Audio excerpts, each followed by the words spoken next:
নমস্কার, আপনারা দেখছেন পানি ট্যাঙ্কি টাইম। অস্থায়ী কর্মী নিয়োগ নিয়ে বিজেপি যুব মোর্চার বিক্ষোভ উত্তরবঙ্গ বিশ্ববিদ্যালয়ে। গত 2রা সেপ্টেম্বর গান্ধী জয়ন্তীর দিন ছুটি থাকা সত্ত্বেও উত্তরবঙ্গ বিশ্ববিদ্যালয়ে অস্থায়ী কর্মী নিয়োগ করা নিয়ে বিক্ষোভ প্রদর্শন করল শিলিগুড়ি সাংগঠনিক জেলা বিজেপি যুব মোর্চা।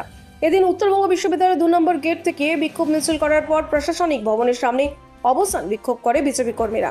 বিজেপি জেলা যুব মোর্চার সভাপতি জানান, নিজের কার্যালয়ের শেষ দিনে প্রাক্তন রেজিস্ট্রার এই নিয়োগ করেছে। স্থানীয় তৃণমূলের নেতা কর্মীদের তৈরি করা প্যানেল নিয়ে এই নিয়োগ করা হয়েছে বলে বিস্ফোরক অভিযোগ। এই নিয়োগে কোনো নোটিশ জারি করা হয়নি এবং টাকার বিনিময়ে এই কাজ করা হয়েছে বলে দাবি। গোটা ঘটনায় সিবিআই তদন্তের দাবি জানান বিজেপি যুব মোর্চার সভাপতি অরিজিৎ দাস। রেজিস্ট্রারের হস্তক্ষেপ কামান করে এই স্মারকলিপি রাজ্যপালকে পাঠানো হবে বলে তিনি জানান। অন্যদিকে ভারপ্রাপ্ত রেজিস্ট্রার ডক্টর নূপুর দাস জানান, নিয়োগ নিয়ে কিছু জানা নেই, তবে ইতিমধ্যে সমস্ত নিয়োগ প্রক্রিয়া স্থগিত করা।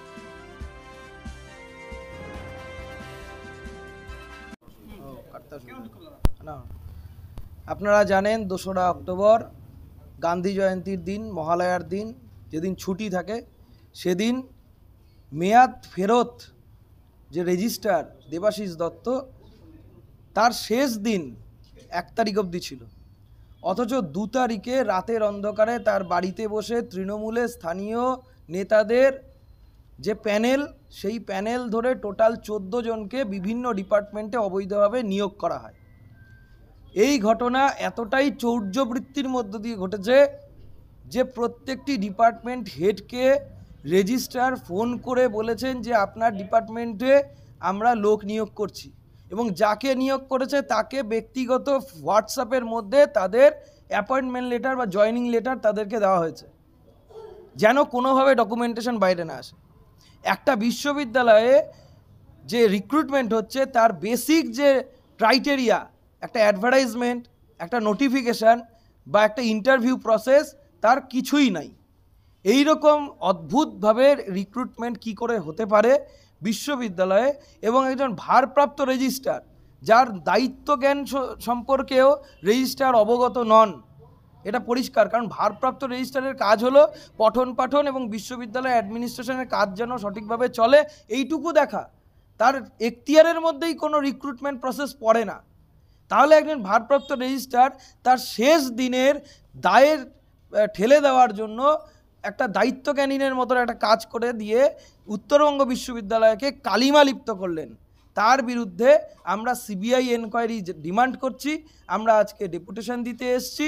বর্তমান রেজিস্ট্রারের হস্তক্ষেপ চাই, এবং আমরা রাজ্যপালকেও কপি টু করছি। এই কপি ভাইস চ্যান্সেলরের সাথে সাথে আমাদের মাননীয় এমপি সাহেব রাজু বিস্তাকেও আমরা কপি টু করছি যে অবিলম্বে সিবিআই এনকোয়ারির মধ্যে দিয়ে এই ভেতরের তদন্ত উঠে আসুক। আপনারা স্লোগান দিচ্ছেন ঘুষ নিয়ে চাকরি দেওয়া হয়েছে, কি বিষয়?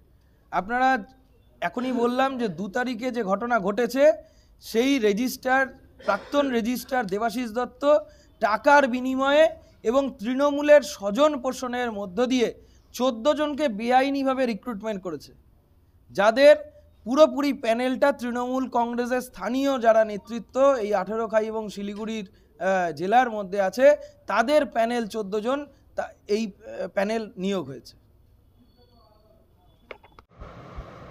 প্রথম হলো প্রাক্তন রেজিস্ট্রার কি করেছেন না করেছেন সে সম্পর্কে আমি কমেন্ট করার মতন পরিস্থিতি বা ইনফরমেশন আমার কাছে নেই। So I should not be commenting, simple as that.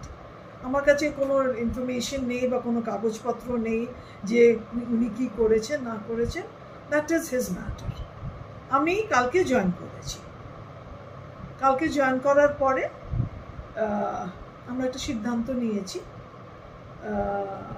Based on আমাদের যারা আছেন ফাইন্যান্স অফিসার, আমাদের ডিন যিনি আছেন, যে এরকম আসলে এর পিছনে একটা কারণ আছে। সেটা হলো অ্যাজ রেজিস্ট্রার আমি 3 তারিখে জয়েন করেছি, অ্যান্ড আই ফিল, যেটা আমি বারবার একই কথা বলছি, the registrar is the custodian of the law.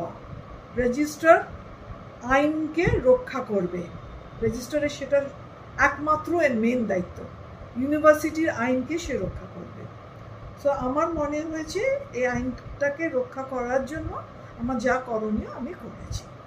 Ma'am, তাহলে এই যে অভিযোগটা উঠে আসছে, এটা কি কতটা সত্যি বা আপনারা কি সিদ্ধান্ত নিচ্ছেন I am in no place to comment on this because যেটা আমি বললাম আমি এটার ব্যাপারে আমি কমেন্ট করার মতো পরিস্থিতি বা সাফিসিয়েন্ট ইনফরমেশন আমার কাছে নেই। হ্যাঁ, আমি এই ব্যাপারে কোনো কমেন্ট করব। একটা বিজ্ঞপ্তি অলরেডি জারি হয়েছে যেখানে বলা আছে যে যতক্ষণ না পর্যন্ত উপাচার্য আছে ততক্ষণ পর্যন্ত নতুন কোনো নিয়োগের ব্যাপারে বৈধ দিচ্ছেন না আপনারা। এর একটা বৈধ কথাটা না, কথা হলো এটা যে আমরা এই ব্যাপারটা হোল্ড করেছি অ্যাজ রেজিস্ট্রার। আমার মনে হচ্ছে এই ব্যাপারটা হোল্ড করা উচিত, কারণ এখন তো আমাদের মাথার উপরে কোনো ভাইস চ্যান্সেলর নেই। হ্যাঁ, আমাকে একটা এডিশনাল দায়িত্ব হায়ার এডুকেশন দিয়েছে একটা ক্লজের দ্বারা, removal of difficulties. Removal of difficulties কি? দৈনন্দিন কাজটা যাতে ইউনিভার্সিটি চলে, ইউনিভার্সিটি যাতে একটা কোনো রকমের গাড়িটা চলে, যাতে আমাদের ছাত্রছাত্রীর পড়াশুনো না তারা যেন ঠিকঠাক করতে পারে, মাইনা যেন পায়, আমাদের রিসার্চ অ্যাক্টিভিটিস বেসিক যেটা ইউনিভার্সিটির দৈনন্দিন কাজ সেটা যাতে হয়। আর just an additional, it's an additional charge. আমার যে পোস্ট আছে তার সাথে এটা একটা অ্যাডিশনাল চার্জ। তো সেটা ধরুন আমি যেটুকুন করতে পারবো আমি সেটাই নিশ্চয়ই করবো। হ্যাঁ, সো দ্যাট ডাজন্ট